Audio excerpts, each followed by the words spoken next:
사자성어 하나에 깃든 수천 년의 지혜, 깊이 있게 만나보세요.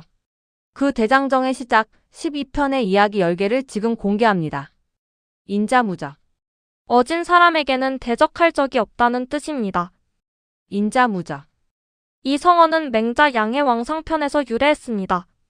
전국시대 위나라 양해왕은 제.초 진나라와의 잇단 전쟁에서 패하여 깊은 굴욕감을 느끼고 있었습니다. 그가 맹자에게 원수를 갚을 방법을 묻자 맹자는 백성에게 가혹한 형벌과 세금을 줄이는 어진 정치를 베풀라고 조언합니다. 백성이 왕의 덕에 감화되어 단합하면 몽둥이만으로도 견고한 갑옷을 입은 적국을 물리칠 수 있다며 어진 사람에게는 대적할 자가 없다라고 설파한 것에서 비롯되었습니다. 무력이나 억압적 권위가 아닌 진정성과 포용력이 결국 사람의 마음을 얻고 세상을 이끄는 근본임을 일깨워줍니다. 인자무적. 덕과 포용력으로 사람을 대하면 주변의 모두가 감화되어 따르므로 진정한 의미에서 그와 대적하거나 원수질 사람이 없게 됨을 의미합니다. 인자무적.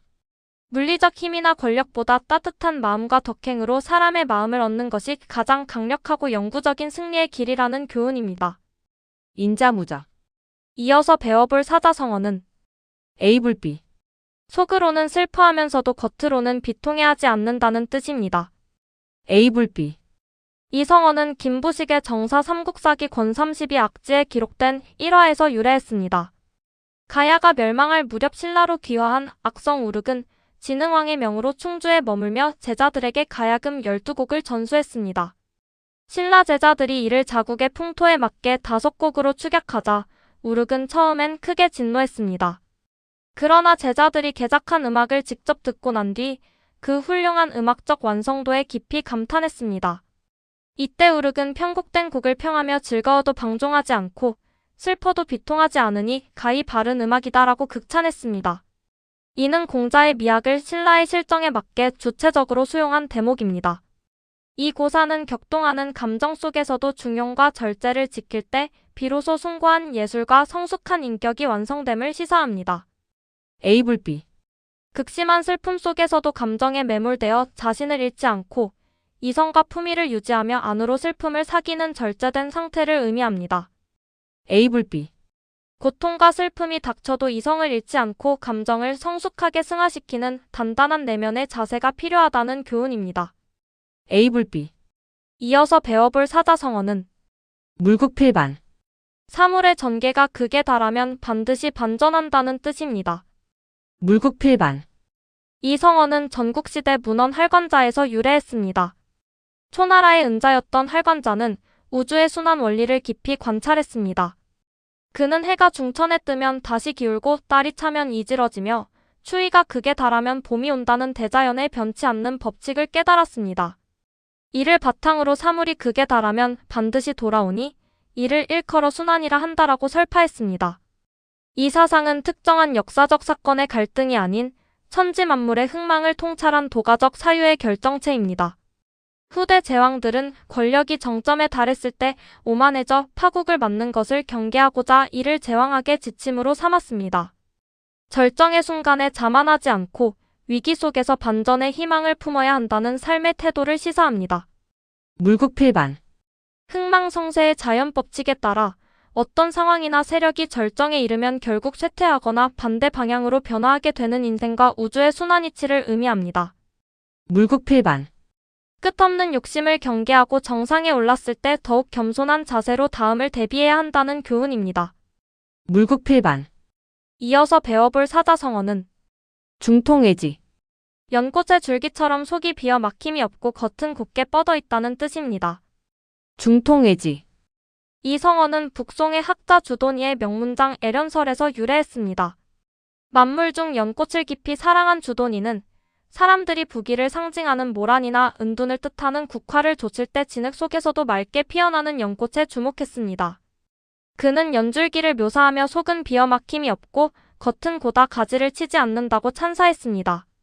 이는 편견과 사욕을 비워 우주의 이치에 두루 통달한 내면과 시류에 영합하거나 흔들리지 않는 선비의 강직한 외면을 자연물에 빗대어 완벽히 형상화한 은유입니다.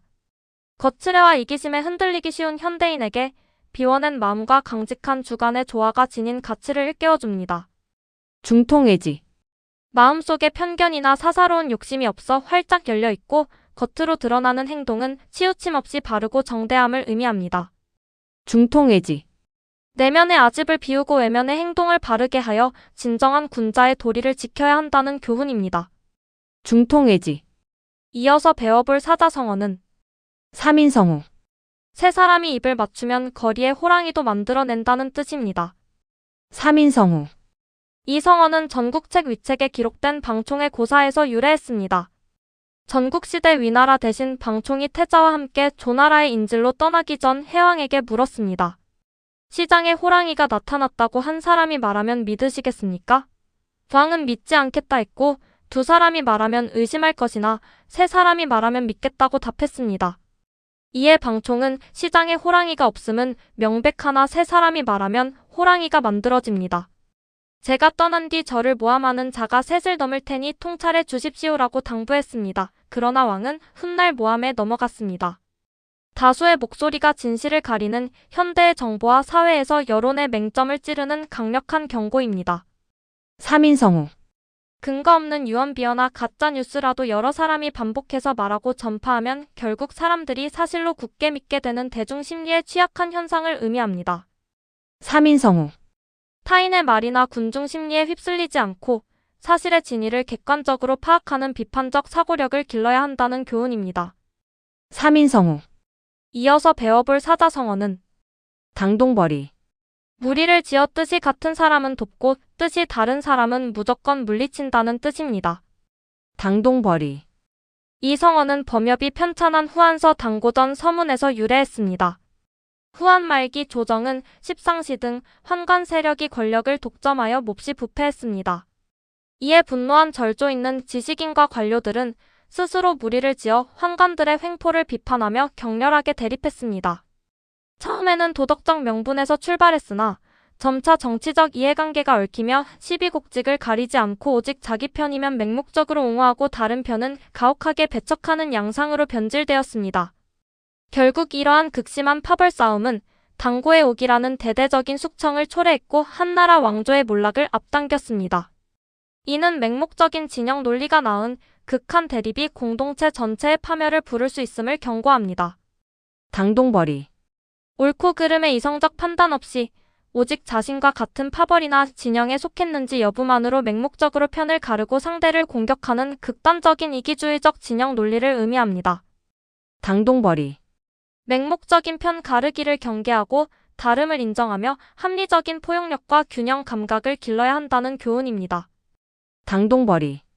이어서 배워볼 사자성어는 면우심흥. 낚아죽은 두껍고 마음은 검다는 뜻입니다. 면우심흥. 이 성어는 근대 중국 학자 이종호의 저서 후흑학에서 유래했습니다. 이종호는 역대 영웅호걸들이 천하를 제패한 비결을 연구하며 그 공통점으로 두꺼운 얼굴과 검은 마음을 꼽았습니다. 그는 겉으로 어진 척하며 눈물로 무리를 이끈 유비를 수치심을 모르는 면우의 대가로 자신의 이익을 위해 은인을 가차없이 베어버린 조조를 잔인한 심흑의 표본으로 분석했습니다.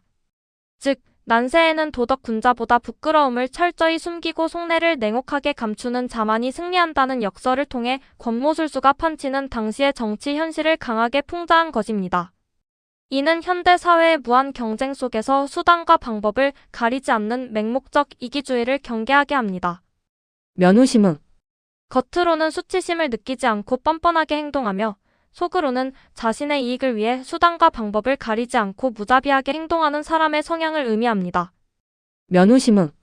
이기주의가 팽배한 현실에서 타인의 뻔뻔함과 냉혹함에 숨겨진 의도를 간파하는 분별력을 길러야 한다는 교훈입니다.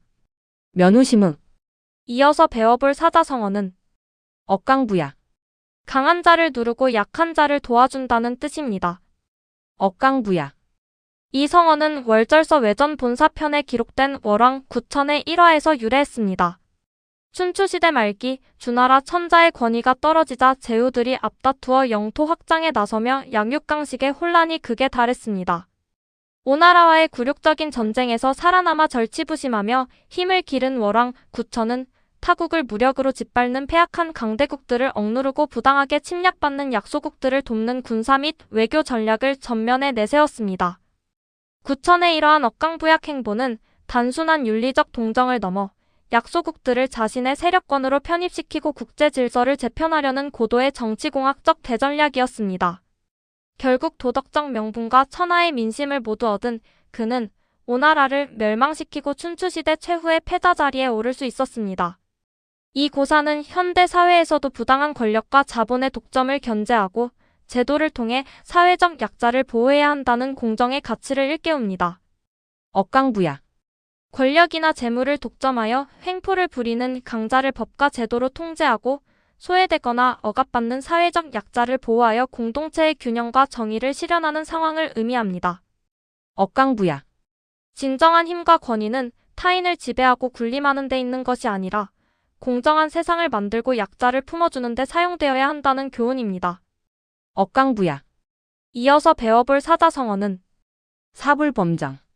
바르지 못한 것은 바른 것을 결코 침범하지 못한다는 뜻입니다. 사불범정. 이 성어는 중국 최고의 의서 황제내경에 기록된 사불가간의 원리에서 연원했습니다. 본래 의학에서 몸 안에 바른 기운이 충만하면 나쁜 기운이 감히 침범하지 못한다는 자연의 이치를 설명한 말이었습니다. 이후 춘추 전국 시대를 거치며 인간 사회의 도덕과 윤리로 그 의미가 확장되었습니다. 특히 간신들의 모함과 불의가 판치는 혼란한 시대마다 올곧은 선비들은 이 구절을 사불범정이라는 굳건한 윤리적 신념으로 삼아 불의에 타협하지 않고 맞서 싸우는 정신적 지주로 삼았습니다. 이는 현대 사회에서도 거짓이 진실을, 불의가 정의를 결코 이길 수 없다는 확고한 가치관과 희망을 일깨워줍니다. 사불범정. 아무리 불의와 거짓이 득세하고 세상을 뒤덮는 것처럼 보여도 결국에는 정의롭고 진실된 것을 이기거나 꺾을 수 없음을 의미합니다. 사불범정. 거짓은 잠시 사람들의 눈을 가릴 수 있을지라도 결국 진실과 정의가 승리한다는 굳건한 믿음을 잃지 말아야 한다는 교훈입니다. 사불범정. 이어서 배워볼 사자성어는 공명지조. 목숨을 함께하는 새라는 뜻입니다. 공명지조. 이 성어는 불교 경전인 잡보장경 및 아미타경에서 유래했습니다. 설화에 따르면 설산의 몸통은 하나의 머리가 2개 달린 공명조가 살았습니다. 한 머리가 낮에 일어나 맛있는 열매를 혼자 챙겨 먹자 밤에 일어난 다른 머리가 이를 알고 깊은 질투심과 앙심을 품게 되었습니다. 분노한 머리는 상대방을 해치려는 목적으로 몰래 독이 든 열매를 삼켜버렸습니다. 하지만 그들은 하나의 몸통과 위장을 공유하고 있었기에 독이 온몸으로 퍼졌고 결국 2머리 모두 고통 속에 목숨을 잃고 말았습니다. 현대 사회의 극단적 이념 대립과 소모적인 맹비난이 결국 공멸을 초래할 수 있음을 엄중히 경고합니다.